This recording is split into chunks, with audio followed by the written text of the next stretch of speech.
Any other questions?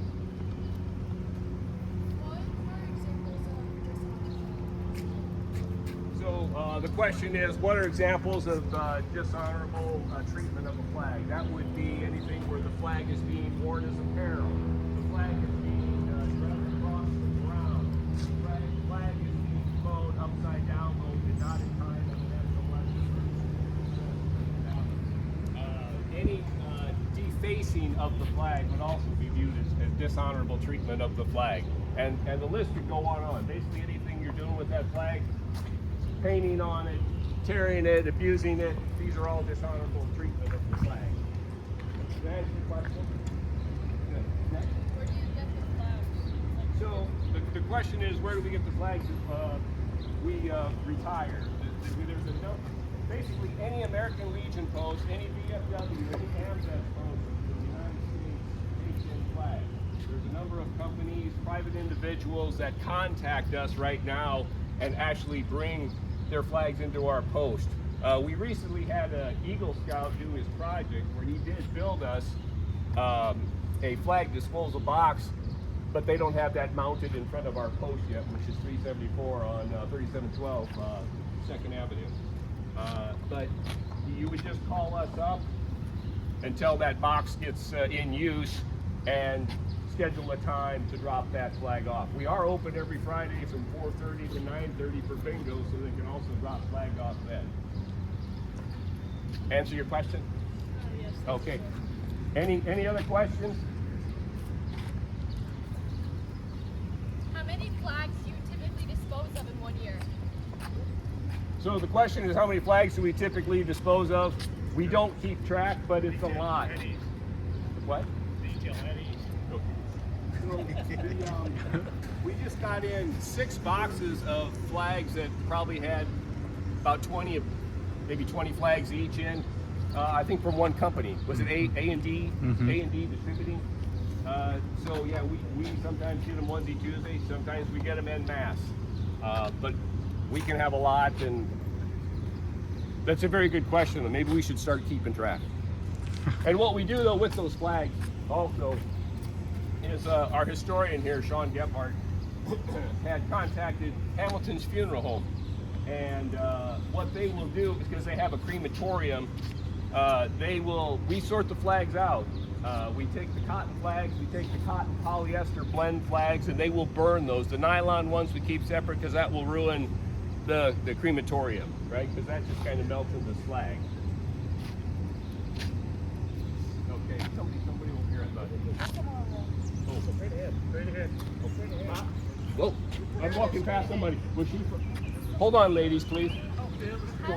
Has the flag disposal process changed over time, or has it always been the same? The flag disposal process has not changed over time. The question was, has the flag disposal process changed over time? And it has not, to my knowledge. And it's been the same all the time.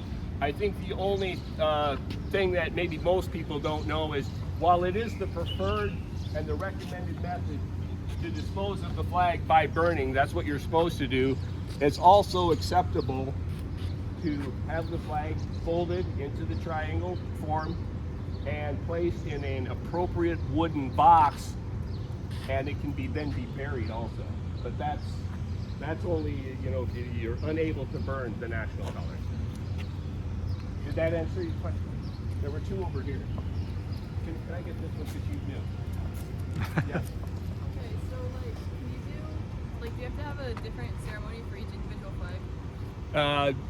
If we did that, we would be outside for 5 days. Sometimes, as I said, but typically what we'll do is symbolically with the one. Sorry, the question was, do we have to do each individual flag when we're doing the retirement ceremony? And we do not. We will do symbolic flag 1 that's folded, and the rest of them will also be folded into the triangle, and then they will also be unfolded and placed over the rack for burning. You don't want to throw them in when they're folded. It takes a while to burn them up. Now, one thing to add again though is, because we do have Hamilton's actually burning most of the flags for us, with the exception of the nylon ones, we have a whole lot less to worry about from that regard. You again, right? Oh, that was? Was there two over here originally? Okay, anybody else? Any other questions? There we go. How many flags do you typically dispose of at one time? How many flags do we typically dispose of at one time? Again, we've not kept numbers. I believe 3 years ago it was we had a huge disposal of flags that they kind of built up for a while. It was somewhat time after around the COVID time or after the COVID time, and so we had a huge buildup of flags, and that was probably, I'd say, several hundred easy. And you got to remember, right? Your flags that wear the best being flown outside are going to be your nylon ones. Your blends, your cotton polyester blend is going to be like next down on the list, and your cotton is going to wear the worst because it's going to fade the fastest. And obviously, we get wind in Iowa, it tears them apart a whole lot quicker. And so you can be buying a flag every 30 days sometimes. Answer your question? Anything? Other questions? Anybody else? Oh, How big are your disposal, like, the things that you burn them in? How big can they get? oh, you can. Well, when we, so the question is, how big is the pit or the device we use to burn the flags in?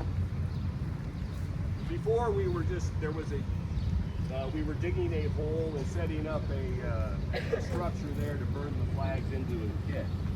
The United Auto Workers actually built a personalized post 374 bin for us here that we use mostly for these type of ceremonies, but we don't do mass burnings in it. When we do mass burnings, it will be largely in a pit where we basically set up two forks on the side, basically a rod going across there. So you drape the flags over, because again, you don't want to throw the flags in fold. It takes longer to burn them up. Answer your question? But any other questions? Anybody else?